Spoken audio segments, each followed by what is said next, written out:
Aviez-vous conscience avant de partir que vous n'aviez pas vraiment le profil du candidat type de Pékin Express? Florian: oui, Pékin Express est à l'opposé de ce que je suis dans la vie. Mais j'avais besoin de relever de nouveaux défis, et le retour du jeu sur M6 est tombé pile au moment où je cherchais à faire quelque chose qui change de mon ordinaire.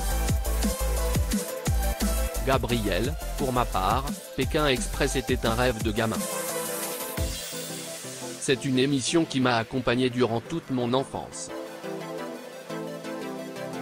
Pour moi aussi c'était un challenge, mais je m'en suis senti capable dès le début, contrairement à Florian qui était moins sûr de lui. Quand et comment avez-vous appris que vous intégriez le jeu? Gabriel: nous étions chez nous, en France. La production nous a appelés un dimanche soir à 17 h pour nous annoncer la bonne nouvelle. Un taxi est venu me prendre le lendemain à 4 h du matin, et j'ai pris l'avion pour Bornéo dans la foulée. Florian: c'était inattendu. On n'y croyait plus, car nous savions que le jeu avait déjà démarré. Finalement, il y a eu ce coup de téléphone magique. Qu'avez-vous pensé l'un de l'autre au moment de votre rencontre? Gabriel: on s'est tout de suite dit la même chose, ça va le faire. Florian: j'ai été rassuré. Car j'étais persuadé qu'on allait me mettre avec mon opposé, une personne plus âgée que moi, sportive, un gros bourrin. Ça m'aurait agacé. J'ai vu immédiatement que Gabriel n'avait rien à voir avec ce profil. Votre complicité est-elle née tout de suite? Gabriel: oui, c'est assez épatant d'ailleurs, et encore plus avec du recul.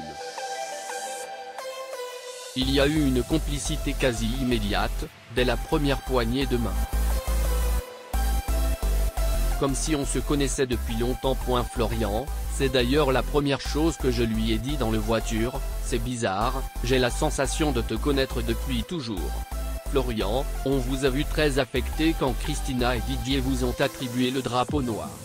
Florian: je me suis pris au jeu tout de suite.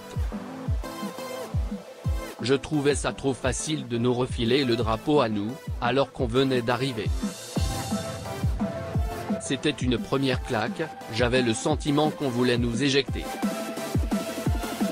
Mais je comprends leur choix, ils avaient déjà vécu une étape ensemble et se connaissaient tous. Gabriel: en ce qui me concerne, j'étais plus serein. J'ai suivi toutes les saisons de Pékin Express, les règles n'ont aucun secret pour moi, rire. C'est pourquoi je savais que, stratégiquement, il valait mieux avoir le drapeau noir au début de l'étape plutôt qu'à la fin, et que ce n'était pas si difficile que ça de s'en débarrasser. En fin d'épisode, Martin et Laetitia vous ont également choisi pour les affronter dans le duel final. Gabriel: c'était stratégique de leur part et c'est complètement compréhensible, car nous étions les novices du groupe. On avait bien galéré sur cette étape, ils se sont donc dit qu'on était le binôme le plus facile à éliminer. On aurait probablement fait la même chose à leur place. Gabriel: Florian vous a-t-il converti au nœud papillon? Gabriel: toujours pas. Je reste atterré par ces tenues, rire, il emporte qu'il pleuve, qu'il neige, qu'il vente. Le tout c'est de l'assumer, et il l'assume très bien. Ça ne marcherait pas du tout sur mon corps frêle. Florian: j'ai essayé de lui en faire porter un, mais rien n'y a fait, rire. Êtes-vous toujours en contact aujourd'hui? Gabriel: bien sûr.